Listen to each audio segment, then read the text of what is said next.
Now, how is genetic information copied and transmission to the next generation? This is kind of like that. This has nothing to do to the next generation, what we're going to talk about, but it's going to be how does it get copied? And the first one is going to be what's called the replication of DNA, or just replication. We just call it that. And so just some quick stuff to go over to get it out of the way. DNA is like a movie director, right? It tells the body when to do this, when to do that, or how to do this, or how to do that.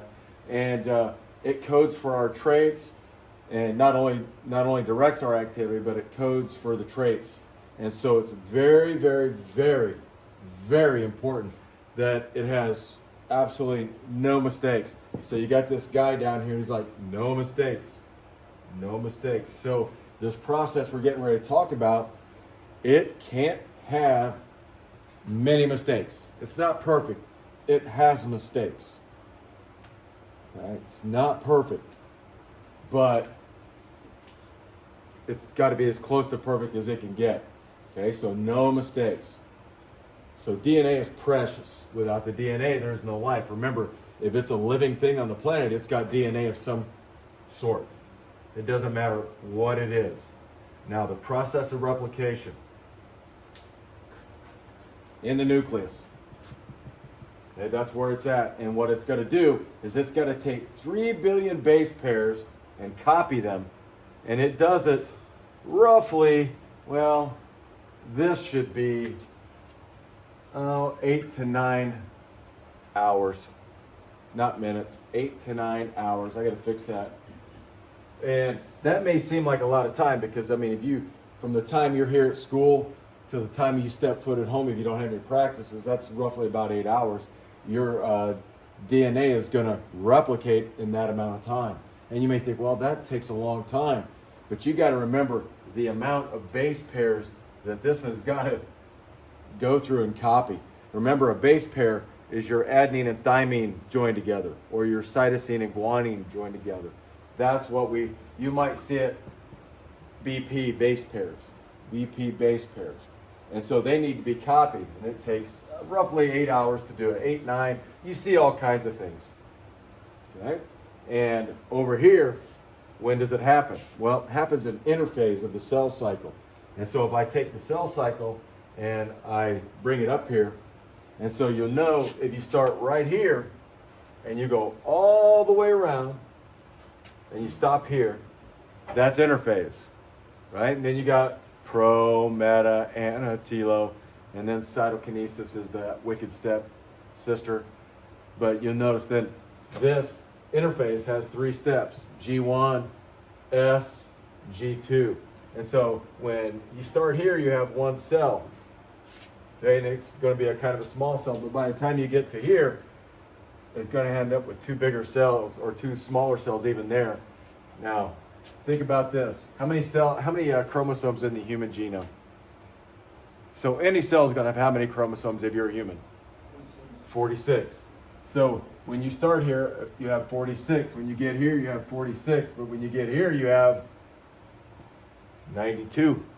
Because during this S phase, this is where the DNA is replicating. Because remember, you're going from 1 cell to 2 cells. You've got to have enough DNA to split between 2 cells, right? So at the end here, it's going to have 92 chromosomes. And that way, when it does split, each cell is going to get their allotment, 46 identical chromosomes. And so this is the place where what we're getting ready to talk about, this is where it's happening.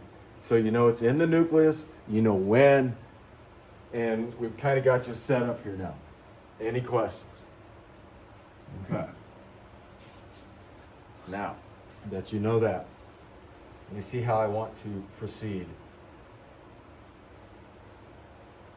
Let me see. Yeah. 8 hours, nucleus, okay? And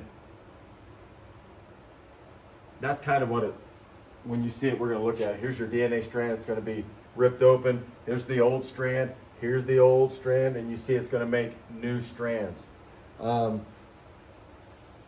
debated I'm just going to move on. Let's talk about it. Okay. Thinking out loud. So in DNA replication, remember, this is happening so super fast. Super fast. It's faster than you can unzip your coat in the zippers. It's that fast. Like they say, 2,000 base pairs per second. I've seen 20,000 base pairs per second. It's still fast no matter how you do it. But yet, it still takes 8 hours because our genome is so big. DNA replication is described as semi-conservative. Now, let's play college a little bit. You write it down. Semi-conservative means that it always keeps one half of the DNA, the original DNA. It's only using one half of the original. If I go back up to this picture and show you, see how this is the one half of the original and it's making a new one? Here's the other half and it's an original. This is what they call semi-conservative because it's, remember, that DNA is so precious they want to keep some of it in reserve. And so this is the original strand in this semi-conservative replication. Right? Now, it moves in a 5' to 3' direction. 5' to 3' direction. Now, did I explain to you guys, do you remember when, did I describe to you what 5' is and 3'? I believe I did, but I can't remember. And so, if you look at it, and I'm going to use, probably should, I can't make it really any bigger, just so we know. Okay, so here's your nucleotide. Remember, that's your monomer of DNA. You put them all together, you get a big polymer of DNA, and you'll see this sugar here. Okay, everywhere you see here, here, here, here, here, these are our carbons, right? So those dots are carbons. This would be your 1', 2', your 3', 4, 5' carbon. And so if I erase all the rest of these and get them out of the way, you see what's happening there. It's giving you directionality. And so not only can it tell you the number of carbons, but it tells you which way it's going. And so whenever you see the 5' to 3', this is the way this is being replicated. It's going in this direction. If you notice this side, what do you notice? It's going the other way, isn't it? Okay, so, but it's been turned upside down. They're anti-parallel, which means they don't run like this, they run like this. And so that's anti-parallel. That would be a cool thing to write down. You know, anti-parallel is not going in the same direction. It's going like this, going opposite way. And so replication is going to go that way. Now that's going to create some challenges for the body. But the body's kind of mastered it, and it's taking care of it. Okay? Now, if you look at the animation, you're seeing it right now. This is what it looks like. It's one of the best animations ever found. So you see the original strand going in. Here's the new strand coming out. Here's the other new strand coming out. But don't you know, this one here, look at that. It's just cooking along, no problems, nothing happening. But look at this one. It's lagging behind the other one. See how it's lagging behind? This is called the leading strand down here. And then this one up here is what's considered a lagging strand because it's made, takes a little longer. It just doesn't go in one continuous thing. So keep that in mind. So you got a lagging strand and a leading strand. Okay. Now, I used to work in construction. I used to be a welder. I know a lot of different things. I'm very grateful I've had to do some of that stuff. I built my own house once. Hopefully I don't ever have to do it again, but if I do, I know how to do it. So when I build a house, I got to have a set of tools. Can you name one tool you would use to build a house? Everybody always mentioned this one first. What'd you say? Hammer. Everybody always mentions a hammer first. Yeah, see, you're smart. You can't build a house without a hammer. But nowadays they have nail guns. You know, there's other things you're going to need. You're going to need a saw, hand saw. You're going to need a power hand saw. You're going to need chop saws. You're going to need pry bars, crowbars, all kinds of tools. What I'm getting at is every tool has a specific function. And so in replicating the DNA, here are some of the tools. There are like 7. But you don't get to know those till you get into AP. I think I have 5 down here that I was going to show you, but I blocked them out. You won't need to know those until you get to AP. So here's the first tool, DNA polymerase. This is an enzyme. How do you know? ASE at the end. It's the builder. But it's got a lot of jobs. You know, when you build a house, yeah, you're the builder, but you also got to do some other things. And I'll tell you what else it does here in a second. DNA polymerase, the builder. And so it always builds a new DNA strand in a 5 to 3 direction. So if it comes up on a T, what goes with thymine? Adenine. And so it grabs an adenine out of the cytoplasm and sticks it in there. And remember, 2,000 per second, that's cooking. That's cooking, and it's able to do this. All relatively mistake-free. But it also does some checking for mistakes. So it does a lot of things. Not only does it build, and you can see it in this picture right here. It's these orange rectangles, and you can see that it's out of think of this as the cytoplasm, and all the bases are just kind of floating in there, kind of wherever they're at. This is able to pull them in and line them up in the right, correct order. And then once it builds it, it will come back and double check it. It's pretty cool. It'll go through and build, it'll come back and check, and then it will check for a 3rd time. It's pretty cool. So it's got to find all the mistakes. Remember, no mistakes. Can't have them. So in this case, they're showing you 2. The next one is helicase. It's that little triangle, blue triangle right there. My zipper up here, the actual mechanism that unlatches the hooks, that would be considered the polymerase. And you can see it works pretty well. It should, it's new. But think of it like that. So helicase, it's an enzyme, right? Got that ASE. What it's got to do is separate that double helix. It's got to break it open.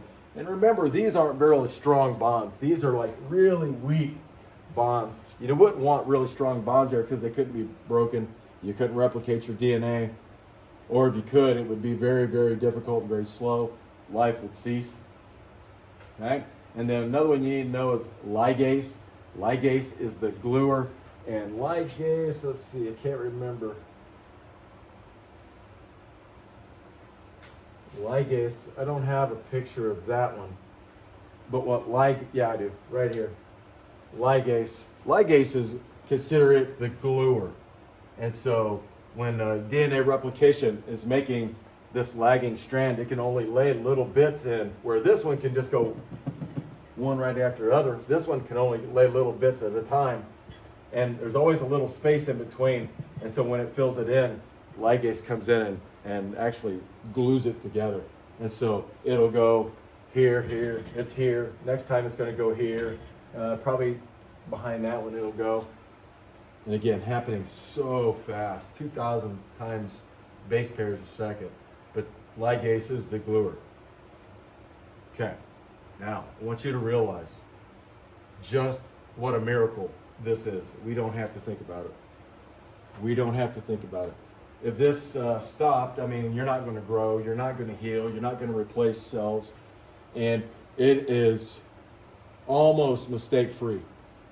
Okay? So DNA polymerase, remember I told you, look at its jobs. It's going to actually build it, replicate it, and look, it makes a mistake every 1,000 bases. That's pretty good, isn't it? Going 2,000 base pairs a second. You think, well, that's pretty good. But if you had one mistake every 1,000 bases, we couldn't survive that long. We'd have mutations all over the place. So then what DNA polymerase has to do, it has to come back, proofread it, and find mistakes, and repair it. And then even after that, it's got one mistake. After it goes through this and this, it's still got one in every 1 million bases. Still not good enough. You can't have any mistakes. And so that would be bad. Life wouldn't last long there. And so then it comes back through a 3rd time, and it looks for what they call mismatch repair. Mismatch would be like, here's a DNA strand, here's a DNA strand, here you had an A, and here you had a C. That's a mismatch. So it's going to go back and correct that. So it may take that C out, add the thymine, okay, and then it goes on. Now that increases the likelihood of less mistakes. So if you go through 1, 2, 3 steps, you only have one mistake on average every time your DNA replicates. So from the time you left your house to the time you get home, our DNA, mine too, accumulates one mistake that can never be repaired. So this one mistake can never be repaired. And it's going to start mutations. Sometimes the mutations are cancerous, not all the time. Look at my hair. It's gray. It used to be like dark black. My skin used to be thicker, darker. It didn't have the spots on it that it does, or the wrinkles. All these mistakes have been accumulating over time. And this is how we age. My dad, I can never forget it. My dad, when I got married, I was like 6'1", 205. My dad was like 6'2", 195. I'd look up at my dad.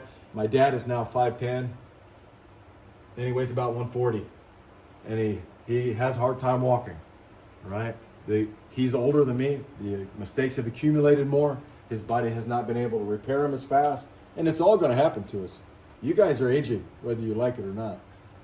No matter what you can buy into, what supplements you could take, you're not going to stop the mistakes. Okay? Not at all. Okay? So this is a miracle. And so that's pretty good. One mistake every time your cells replicate.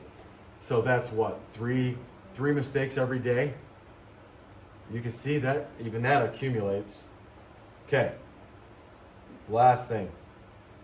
Now, I want you to know that we're eukaryotic. Remember, our cells are big, complicated. The nucleus is fixed. We have a bunch of membrane-bound organelles in our cells. The eukaryotic cells are huge. Prokaryotic bacteria are really small, much smaller. And we think this process of replication we developed from them. So all the bacteria are prokaryotic. Think about it. Bacteria are small. Their DNA is found in little rings, and they only have like 4.6 million base pairs, and their will start in one spot. Their replication starts in one spot. And wherever you see the word origin, so that might be the spot where it happens, or here, and then it works out, it unzips its way around. It starts in one spot, but it takes it 42 minutes to go through that. You know, it's not bad. Bacteria like replicate like crazy. And so this is constantly going on, but we're a little more complicated. We have many starting points because we got 3 billion base pairs, right? And I told you it takes 8 to 9 hours to do it. And you think about this, if you take your one of your chromosomes out, let's say you take all of your chromosomes and you just let them unwind. We have what's called linear chromosomes. They're just in a line. This is circular. We're linear. So it has an actual start and a finish. If we would just start at the one end like bacteria and go all the way, it would take a month to replicate our DNA. Even as fast as we do it, it would take 1 month to go from one end to the next. That's amazing. But Mother Nature and human beings has found out a way to do it. So here's what it will do. If that's your DNA strand, it won't start here. It'll start here. Or it'll start here. And it'll open up not just one place, but there could be thousands of places where your DNA is replicating. And we call these replication bubbles, right? And they're moving out that way. So they're unzipping and replicating at the same time. Takes 9 hours. Next thing you know, you start with one set of DNA. 9 hours later, you got 92. And so this is how we do it. Pretty efficient, pretty fast.